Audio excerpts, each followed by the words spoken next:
Actually, I did see a couple. I seen a couple. Have you seen the one where you're crawling out of the TV? Yeah. Coming for people. You don't like that one? Why? I don't like my face.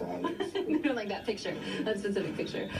Okay, well, while we're talking about social media, there was a Vine that you posted back in 2013 that, I don't hoop no more. All I do is this. My boy right here, the other boy right there, it's all about the cook life. You really thinking of giving up basketball to become a barbecue chef? I just wanted some attention, that's all. I can't even cook, but just me being young and, just riding away with being on Vine and stuff like that. But that's funny. That video's funny. I actually see some people bring that video back up. I need to go delete some of my old stuff. Welcome to episode 39 of the Celtics Blog Podcast. I teased this one on Friday. It's Saturday morning. The Celtics are versing the Cavaliers tonight at 8:30, going for a 3-0 lead against the Cavaliers. Something I never imagined. Something this guy probably never imagined. He's Sam/Jam Packard. And before we get going, Jam, I got to tell you about my master plan. I'm going to be the villain revealing my plan right now. So first I had Jay on this show, the Celtics Blog Podcast. Now I have you. Once I get John, I think I got you guys all under wraps. One umbrella podcast, and then the competition's eliminated. What do you think of that? Oh, whoa. I wasn't ready for that master plan. Now that you're revealing it early, I don't know. I think we might see it coming, but it's good to be here. It's always fun to just talk Celtics with everyone. And gotta love Celtics Blog and everything you guys do at CLNS, so happy to be here. There he is. So we talked to Justin Rowan, the competition, the Cavaliers blogger, on 38. Did you hear his tears? Did you taste his tears? Was he upset? It was beautiful, especially coming from a guy who boldly declared that the Cavaliers would sweep this series. That was his heart. His brain told him that they'd win in 5. Now both of those are off the table. But let's calm down. I'm sure a lot of people are excited about Game 3 tonight. Let's talk about Terry Rozier's interview at practice on Thursday. So here's my thing. We've talked about weird Celtics Twitter on here before with Max, one of the representatives of it, along with you. And my big question was, how much do the Celtics embrace this? I talked to Abby Chin. She didn't seem to think that they were involved at all. But one guy all along who I thought had some hope for embracing this was Terry Rozier. And I'd say he does. What about you? I mean, he's a very online guy. I mean, there's a reason we have his entire history of Twitter and all of his Vines, because that dude loves to post. And so I think he said he was, when they played him the Vine, the Cook Life Vine, he said like he saw other people bringing that up.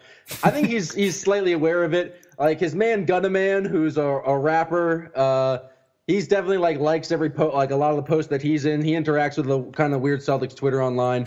I think Terry Rozier is our only hope for embracing it. I don't know if he's ever gonna fully get into the weird memes, because weird Celtics Twitter, it's a weird place, man. I don't even create that much like posts or content for it. I more just kind of really enjoy talking about it. But I mean, I think you see with Terry Rozier with the Scary Terry t-shirts and the stuff he does with Barstool, he's an online individual. So if anyone knows about it, it's Terry Rozier. And then I'm just I have a really strong feeling that Danny Ainge and Mike Zarin are both just have dummy accounts and are following weird Celtics Twitter. Burner accounts. There has to be people in the organization who are aware of it. It just makes too much sense to me. They're going to make a lot of money if they embrace it going forward. I do wonder, though. So we're coming up on the end of the season one way or another, whether they somehow lose the series or whether they raise the trophy. Both very real options. Let's say it. We're going to look back at this year as the inaugural year of Weird Celtics Twitter, and it all got started back in the preseason. It seemed like from day one it got started with the first take interview before the year, whether it was Tommy Heinsohn who got it going. We'll debate that in just a second. But do you see this going on into next season?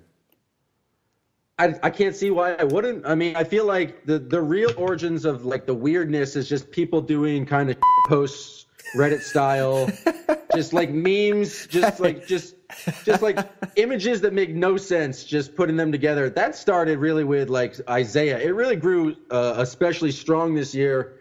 I don't know if we just didn't know who the team was going to be, so we just kind of created a new a new identity for him, but I don't see why it wouldn't. I feel like the mantra is always keep posting, and so I don't see why the posting would stop. Our own Andrew Ducks, he subscribes to that philosophy. I do have to bleep. He's one of the best proponents of always keep posting. I'm going to have to bleep you on the S word there, though. Jeff banned swearing on this podcast, so you're one of the few to break the rules, so strike one right there. I forgot this was a Celtics blog endeavor, and no disrespect meant to Jeff. I will refrain from seal those lips. So I'll let you open them right now because we're about to get into our top 5 list of weird Celtics Twitter moments this year. We might as well now. I'm sure there'll be many to come throughout the rest of this series, but we got to wrap it up at some point. This is probably the only time I'm going to talk to you before the season ends. So let's do it right now. You're number 5. We'll go back and forth.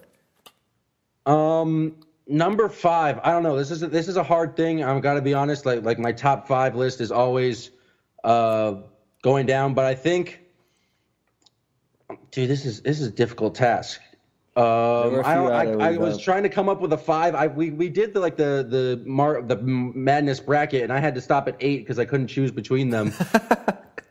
I think combat muscles is coming in at number 5. When Max Liederman had it like on the screen, and he said it's smart leads the league in combat muscles and grit. Like that's just a great image right there. But I feel bad like putting that at 5. There's so many other great things. I hope you get the Ojale factor in there, too, because I had to leave that one out. I had to leave combat muscles out. I thought one of the hardest guys to meme this year would be Marcus Morris, but he just completely blew that notion up when he screamed at Tristan. He might be my number 1. Really? Wow. We're really going in different directions here then. But I do have him on my list with the scream at Tristan Thompson the other day. Such a memorable. I mean, how else were we going to talk about Tristan Thompson and his relationship issues throughout the course of the series without that moment? And that just allowed everybody. We got the entertainment media involved here. We got to bring that whole crowd into the Celtics universe through that. And we really just had 2 worlds collide there. So that's my number 5. Number 4. Well, I just want to say one thing about Mook. The image of him, like the classic meme of him looking at not his girlfriend, and it's ISO fadeaway instead of easy layup. Like that is an all-time internet image. Number 4, I'm gonna go. I mean, I think it's Al Horford's eyes. Just like he's a beautiful man. I think in all the wonderfulness surrounding just like his eyelashes and his general Dominican beauty, I think it's gonna have to come in at number 4. I missed him and David Ortiz yucking up at the game the other night. Did you catch that when you were there? Yeah, I saw them courtside. Ortiz in the Horford jersey. I actually once when Horford played for the Hawks, I asked him about his connections to Pedro. He said he grew up like always watching Pedro, and Pedro was like a big event. And he said he was good friends with Ortiz and Manny. So it was just a cool. Like they're apparently been friends for a while. So yeah, I believe they had a cookout right before he signed with the Celtics. So we can thank David for that, along with many other things. My number 4, the Marcus Smart paintings. Any one of them, take your choice. Those are perfect. Any of the paintings, really. I remember the one with Jason Tatum reaching out and touching one of the Greek gods. I don't even know what that one was. He was reaching out to someone. I'm not schooled on my religion, as you can see, but those are awesome. I think it's God. I think it's God. Is it God? All right, yeah. I think it's God. We're going to get to God later in this list, but... Of course we would. All right, number 3. Number 3, I think Terry Rozier vines in general. I don't know. It's hard to really like. That was always one of my favorite. We already talked about it with the Cook Life, but he's got some genius stuff. Anyone that gets the chance should go through Sam Sheenan's thread of all the good vines, but those are just constant entertainment, and just vines are hilarious. I kind of miss Vine. Would Terry still be vining if Vine was still alive? I don't know. Terry's got a lot of money to protect, and he can't be being as nonsensical. Like he's still very much on Snapchat and Instagram, which are similar. So I would think he'd definitely still be vining. My number 3, the Marcus Smart flip. When he flipped up against the Bulls there on the ground, Like, there's the number one thing about Celtics, weird Celtics Twitter, is that the players just seem to keep playing into these like online perceptions we have of them. And there was nothing more Marcus Smart than him just like flipping up from his back onto the ground in a motion that none of us could recreate. And then on God, real quick, I don't know if Nick Gelso made this or who at CLNS made that picture of him like rolling out with the little roller thing there. We've seen that picture, but it's him in space, and it's just the caption: "Is Marcus Smart God?" Like, you've never seen that one? I don't know if we can throw Nick Gelso as a key contributor to Weird Celtics Twitter. I'm not sure if I'm. Anyone can contribute, and if that's the image you're contributing, you're. Oh, sorry, didn't mean to swear. Whoa, 2 strikes. I'm sorry, you get me going. You get the blood pumping with Weird Celtics Twitter talk. I get excited. I apologize. So a double choice right there for number 3. You're number 2. Number 2, I think, has to be Thick Jack Frame. Oh, yes. Thick Jack Frame is just, it's been so good for so long. And just the very first, I think I actually like the one of Marcus Smart holding the giant TV, and then it has the Draft Express thing on the TV that says Thick Jack Frame. That's just like a great combination. That's a meme inside a meme. And, but Thick Jack Frame, just because Semi is he does have a Thick Jack Frame. Like, if you see that dude at all in person, up close, he's huge. I saw that. Yeah, I was interviewing him the other day at practice, and my eyes were on the chest for a little bit. Yeah, they linger a little bit. It's like, wow, that's a thick dude. My number 2 got to be Jalen and Kyrie floating in space. Kyrie in the background, Jalen with the glasses, making whatever face he was making. I mean, that has become so many different people's profile pictures on Twitter. It's hard to keep track of who's who. So that one's been so influential, so everlasting, that I think it'll fit as my number 2.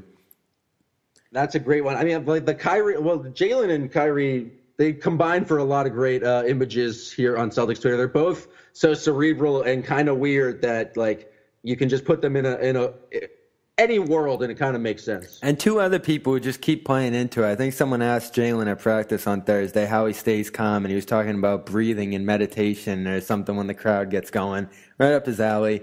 I can't wait for this because I don't know if you're going to guess where I'm going for number 1, but you're number 1. This is a big moment. Probably the first time you're declaring your number 1 here. Number 1. I don't know. The thing that I think I have liked the most this season is Jaylen Brown on stage at Harvard giving a speech, but in the background it's a previous Photoshop of Jaylen Brown dunking in space with Guy Fieri in the corner, and then there's another screen and it's Marcus Smart taking a charge from from James Harden in the Rockets comeback. That was just like an all-around great image. And then just the other thing is Ben Simmons. Like the same image of Jalen on Cray, but take a 3U coward made by Jack Michael. That is one of I think that's recency bias, but Ben Simmons as a coward has been one of my longest, my favorite jokes so far, and it's just been a lot of fun. I'll take the Ben Simmons one with the Wilt Chamberlain, both zeros cut out. Yeah, number 1. That was just too easy, but too good at the same time. We just get what we want through Twitter. It's free. It's great. What we need comes to us. What's your number 1? I'm excited to hear it. So I'm sitting down during the preseason, watching one of the games. Obviously, you want to see Hayward, Kyrie, all these guys coming together. Unsuspecting of when this weird Celtics Twitter thing was even going to come about. You know, if there's a big play, sometimes we'd all talk about it on Twitter. Like, we'd have our moments where Twitter would blow up. But we're watching the game. It's Hornets Celtics at the Garden. Mike and Tommy are on the call. Aaron Baines is in the game starting to do some things. And all of a sudden, Tommy Heinsohn, we know where we're going with this one. Just like so casually in the flow of conversation, like he was doing his due diligence, like this is just part of the job, goes, there is no way we were going to do this Banners broadcast episode 12 today without talking about Tommy's insane comment. And life insurance. I'll tell you, I took a look at Baines in the shower. He looks like all of Australia. He is really put together. Look at this. I talked about at the beginning, this game didn't need any more hype, any more excitement, anything else to put our eyes on it. with all the hype around this team, all there was to see yesterday, and he goes out and makes the call of the season in the first preseason game. I don't even know where to go with this, because I'm going to hand it off to Greg. Did he actually see Baines in the shower? Like, what kills me most about this is how matter of fact he said it, like he was doing his due diligence. I took a look at Baines in the shower, like it was something he had to do. And all of Australia. Yeah. What was the exact quote? It was, he's as big as all of Australia. I think it's pretty right there for you. I remember I was in the Garden and I just saw like all. Oh, you did not watch that live. That is too bad, because I saw the tweets about it. I was like, there's no way he just said that. It exploded. No, because if you were watching that live and even just listening a little bit and you hear the line, I took a look at Aaron Baines in the shower. I mean, everyone drops over like all of Australia for good reason, but like just how casually and matter-of-factly he says, I took a look at so-and-so in the shower. Like, that's just part of the job. That's what you got to do. No way around it. That's how he's been around these guys in the shower for years. That's just how you evaluate players, Tommy Heinsohn. And to be fair, he's been showering at the Boston Garden probably for, 60 years now? Like, I'm sure that's just like a regular occurrence with him. Like, that's been one of his places he's tasted the most showers. So it makes sense. Not bad for number one, I'll say. And all of Australia definitely stuck with Baines. I don't think anyone ever asked him that. I don't think I would have the guts to ask Aaron about that one. He wore a towel later in the year with like a I'm trying to PC it up with a on the towel, and it was like he was making light of the all of Australia joke. So I think he's been asked about it. Now, is that word going to flash on here too? I don't know. That was a scientific word. That word should be as fine as possible. All right, that's anatomy. I think I'll let that one slide through the edits. Let's talk Eastern Conference Finals, because there's a game tonight. I'm stunned. I'm just floored at how the series has gone. But I've been thinking after the Marcus Smart game in Game 2, where he just did everything Smart's capable of doing, hitting a long-range three, stealing balls, saving them out of bounds, dropping balls to Baines on the pick and roll, doing pretty much everything he's capable of, and really being the second man or first man in that win alongside Jaylen Brown. I don't think they're here without Smart, and I don't know where I'd rank him in importance to this run at this point, but he's got to be up there. I mean, where would you put him in importance level in them getting to 2 wins in these finals to this point? I don't know. That feels impossible to do with this Celtics team, just because it feels like each guy is playing kind of equal roles with the scoring, and a new guy can step up each night. But he was amazing in Game 2. Just the 9 assists and then all the insane hustle plays. It's hard to rank him. I think Horford is clearly like the number one and has been the most valuable player for the Celtics this entire time.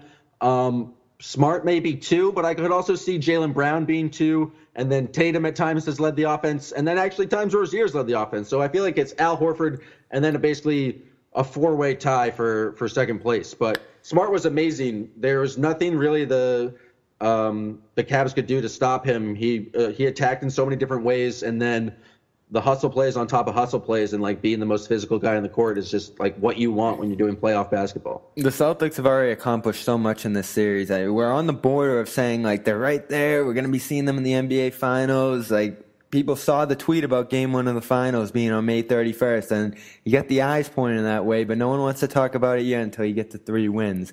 What's it going to take for Boston to close out this series going to Cleveland? They got to keep playing defense. Like, they have done a good job of limiting LeBron James. He scored 40 points. I thought they did a good job on him in the second half.